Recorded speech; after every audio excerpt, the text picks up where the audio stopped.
Oi, gente, bem-vindos. Olha, o desafio de hoje é um clássico. Acho que todo mundo que tem gato já passou por isso. Como é que a gente faz o bicho parar de subir na pia, no balcão da cozinha, na mesa de jantar, enfim, todos os lugares que a gente não quer? Para investigar isso, a gente recebeu a transcrição de uma médica veterinária, uma especialista com mais de 10 anos de experiência em comportamento de gatos, e a abordagem dela, assim, vira o problema de cabeça para baixo. Vira completamente. A premissa central do material que a gente analisou é bem contraintuitiva, na verdade, porque a maioria de nós pensa logo em proibir, né? Em como impor um limite, mas a proposta aqui é outra. Em vez de lutar uma batalha que já está perdida contra a natureza do gato, a ideia é entender essa natureza e, bom, trabalhar com ela.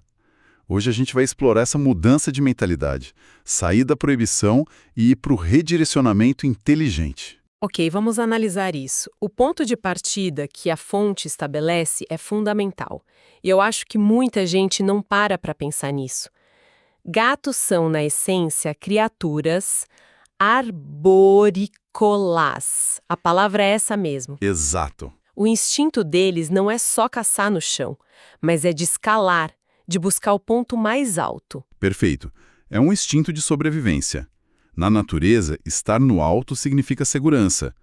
De cima, o gato consegue observar o ambiente, identificar presas e, o mais importante, se proteger de predadores. Aí, dentro de casa não tem árvore. O que ele encontra? A nossa estante, o topo da geladeira. O balcão da cozinha. Para eles, esses móveis são o equivalente a um galho de árvore. Um lugar seguro. Então, pera.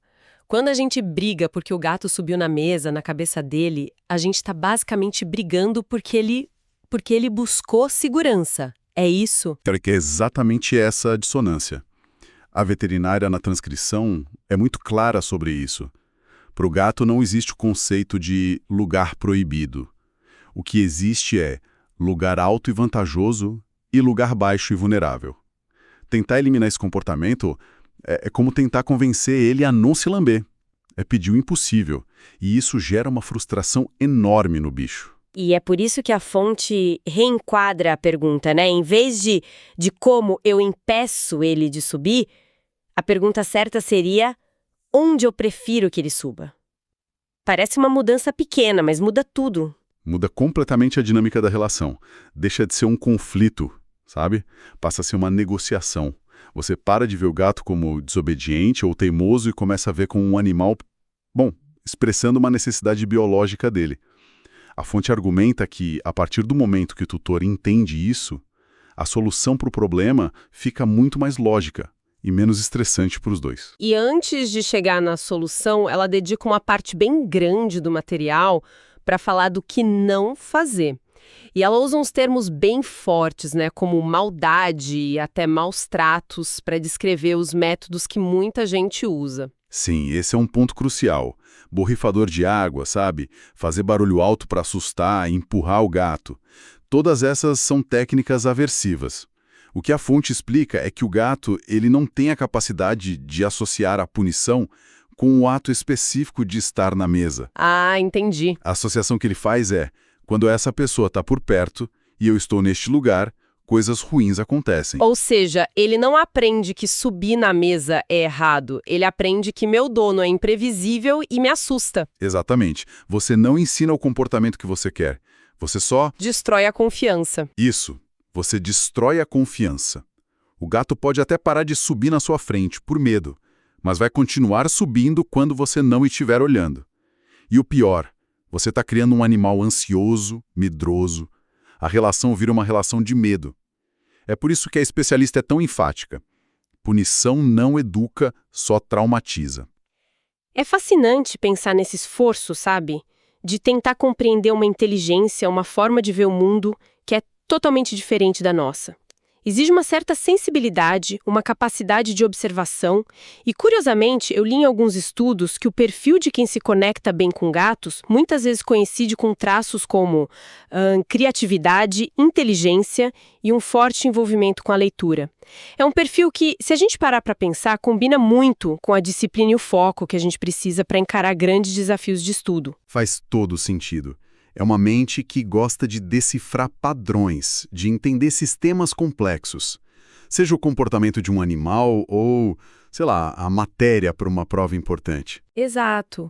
E essa capacidade de foco é a mesma que se precisa para passar num vestibular, num concurso público, numa carreira militar, na prova da OAB ou na residência médica. É um mergulho profundo no conhecimento.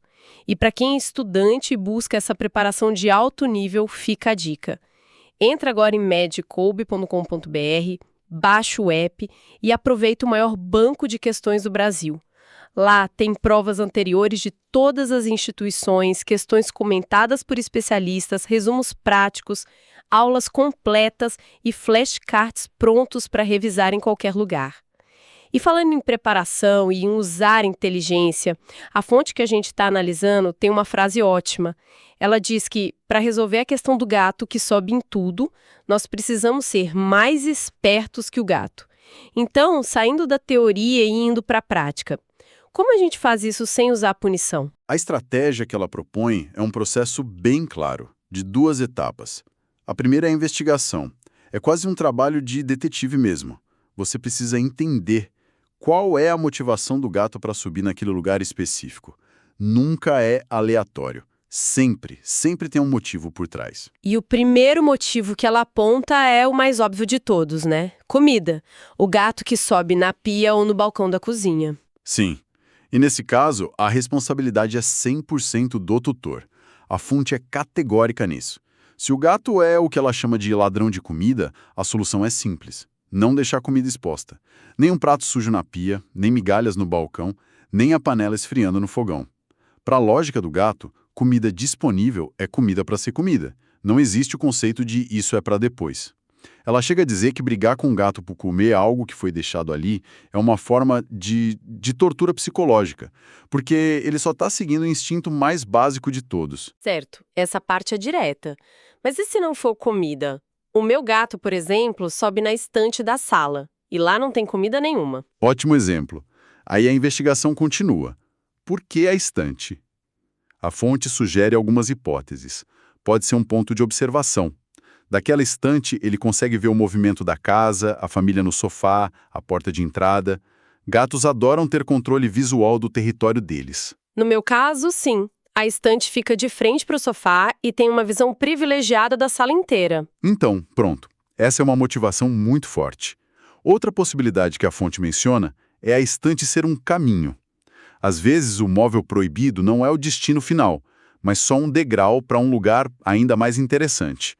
Por exemplo, o gato sobe no balcão para conseguir pular para o topo da geladeira, que é mais alto, ou sobe no sofá para chegar na janela e ver os passarinhos. Faz todo sentido. É uma rota de escalada. E qual seria a última grande motivação? A mais simples de todas. A total falta de opção. A fonte nos convida a olhar para o nosso ambiente com os olhos de um gato. Se no cômodo todo só tem o chão e móveis baixos, o único lugar alto e interessante vai ser justamente a mesa ou o balcão. Ele sobe lá porque, literalmente, não tem outro lugar para ir para satisfazer essa necessidade vertical. Ok, então o primeiro passo é bancar o detetive. É comida, é um ponto de observação, é uma rota ou é falta de opção? Depois de identificar o motivo, qual é a segunda etapa? A solução em si. A segunda etapa é o que a especialista chama de enriquecimento ambiental vertical. O nome é técnico, mas a ideia é muito prática. Você precisa oferecer alternativas que, na percepção do gato, sejam muito melhores do que os lugares onde ele não pode subir. E o que significa melhor na cabeça de um gato? Não é só botar uma prateleira qualquer na parede, imagino eu. De forma alguma. O material destaca alguns pontos-chave para a alternativa ser um sucesso. Primeiro, altura. A nova prateleira ou novo nicho deve ser, de preferência, mais alto que o local proibido. Se o gato sobe na mesa de jantar, instale uma prateleira na parede próxima que seja mais alta que a mesa. A competição é sempre para cima. A lógica da árvore, de novo. O galho é mais alto, é o mais seguro. Exatamente. Segundo ponto, localização e vista. A alternativa precisa satisfazer a motivação que você identificou. Se ele subia no balcão para olhar pela janela da cozinha, a nova árvore de gato ou as prateleiras devem ser instaladas perto daquela janela, oferecendo uma vista igual ou melhor. Não adianta colocar a torre no canto do quarto se o interesse dele está no movimento da sala. E tem a questão do conforto, da segurança também, né? Fundamental. A superfície precisa ser estável, nada de prateleiras bambas. E pode ser mais atraente se tiver uma textura agradável, tipo um pedaço de carpete, um tecido macio ou até um arranhador junto. A ideia é criar o camarote VIP dos gatos, um lugar tão bom, tão alto, tão confortável e com uma vista tão interessante que a antiga mesa de jantar se torna completamente sem graça em comparação. Essa mudança de abordagem, de pensar em como agradar, em vez de como proibir, é o tipo de insight que a gente adora explorar aqui. Se você também curte essas análises que mudam a perspectiva, aproveita para curtir o vídeo e se inscrever no canal. Ajuda muito a gente a levar essa conversa para mais pessoas. E uma vez que esse novo ambiente vertical está montado, começa o processo de treinamento, que na verdade é um direcionamento bem gentil. A fonte sugere uma rotina. Quando você vira o gato subindo no lugar errado, você diz um não firme, mas calmo, sem gritos, sem sustos. Só uma interrupção. Só uma interrupção. E imediatamente você pega ele no colo e leva para a alternativa correta, para a prateleira nova. Ao colocar ele lá, você faz um carinho, dá um petisco, elogia. A ideia é criar uma associação positiva muito forte com o lugar certo e uma interrupção neutra, sem graça, com o lugar errado. Com o tempo, com a repetição, o cérebro dele entende. Subir na mesa não leva a nada, mas subir nessa prateleira me rende carinho e comida. É um negócio muito melhor. Então, o que tudo isso significa no fim das contas? Parece que a questão vai além de um simples truque de adestramento. A fonte toca num ponto que é quase filosófico, sobre a nossa mentalidade. Sim, ela encerra a análise com uma reflexão sobre ajustar as nossas expectativas. Ela lembra que gatos são animais extremamente limpos, a frase que ela usa é eles tomam 3 banhos por dia, lambendo o próprio pelo. E aí ela provoca a gente. Se a gente deixa o gato dormir na nossa cama, deitar o nosso travesseiro, se a gente beija o pelo dele, será que o fato das patinhas dele tocarem por 5 segundos a bancada da cozinha é realmente um problema sanitário tão grave assim? É um bom ponto. Talvez a gente exagere na nossa necessidade de controle sobre o ambiente. E se a gente conectar isso ao quadro geral, a mensagem é sobre coabitação. Não é a nossa casa com um animal de estimação dentro. É um território compartilhado por 2 espécies diferentes com necessidades diferentes. A convivência fica mais rica, mais harmoniosa, não quando uma espécie impõe suas regras sobre a outra, mas quando as duas encontram meio termo. O enriquecimento vertical é exatamente isso, uma solução que satisfaz a necessidade do gato e a necessidade de organização do humano. É uma colaboração. Resumindo o que a gente viu hoje, então, a solução para o gato que sobe em tudo não é a força, é a estratégia. Não é sobre proibir, é sobre oferecer algo melhor. O processo começa com a investigação para entender o porquê daquele comportamento e termina com a criação de um ambiente vertical que seja irresistível, usando sempre reforço positivo para indicar o caminho certo. A grande virada de chave, o conceito central do material, é parar de pensar em controle e começar a pensar em colaboração. A pergunta deixa de ser como eu o impeço e se torna como eu posso satisfazer a necessidade dele de uma forma que seja boa para nós dois. Essa mudança de perspectiva não resolve só o problema do balcão.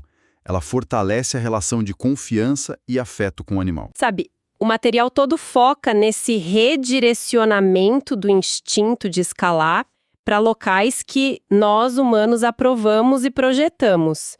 Isso me deixou pensando. Ao criar essas passarelas, prateleiras, essas torres, ao desenhar o ambiente vertical perfeito para eles, nós estamos na prática construindo um mapa de poder e segurança do gato dentro da nossa própria casa. Fica a reflexão. Como é o mundo visto do topo da estante, do ponto mais alto que nós mesmos projetamos para eles, e o quanto da percepção de território e bem-estar do nosso gato nós estamos de fato moldando conscientemente com essas decisões de design.